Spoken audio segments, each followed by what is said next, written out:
Hi friends, എങ്ങനെ നമുക്ക് അടിപൊളി താറാവ് കറി തയ്യാറാക്കാൻ നോക്കാം. താറാവിലേക്ക് ഞാൻ 1/2 ടീസ്പൂൺ മഞ്ഞൾപ്പൊടിയും 2 ടേബിൾ സ്പൂൺ മുളക് പൊടിയും ആവശ്യത്തിന് ഉപ്പും 2 ടേബിൾ സ്പൂൺ മല്ലിപ്പൊടിയും ചേർത്ത് നന്നായി മിക്സ് ചെയ്തെടുക്കുക.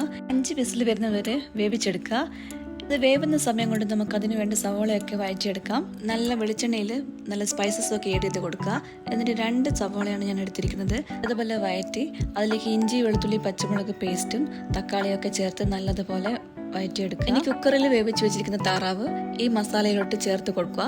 എന്നിട്ട് നന്നായിട്ട് മിക്സ് ചെയ്തെടുക്കുക. അതിലേക്ക് ഒരല്പം ഗരം മസാല ചേർത്ത് കൊടുത്തിട്ടുണ്ട്. പിന്നെ എരിവിനാവശ്യമായ കുരുമുളകും. ഇതിൽ കുരുമുളകിൻ്റെ എരിവാണ് കൂടുതൽ വേണ്ടത്. ഇനി അതിലേക്ക് തേങ്ങാപ്പാൽ ഒഴിച്ചു കൊടുക്കുക. ഞാനിവിടെ 2ാം പാലാണ് ഒഴിച്ചു കൊടുക്കുന്നത്. ഇനി ഇതൊന്ന് കുറുകി വരണം. ഒന്ന് കുറുകി വന്നതിന് ശേഷം അതിലേക്ക് ഇനി 1ാം പാൽ ഒഴിച്ചു കൊടുക്കുക. ഈ ഫ്ലെയിം ഓഫ് ചെയ്ത് കൊടുക്കാം. ഇനി അതിലേക്ക് ഒരല്പം വെളിച്ചെണ്ണയും വറ്റൽമുളകും കറിവേപ്പിലയും ചേർത്തൊന്ന് വറുത്തിട്ട് കൊടുക്കുക. അപ്പോൾ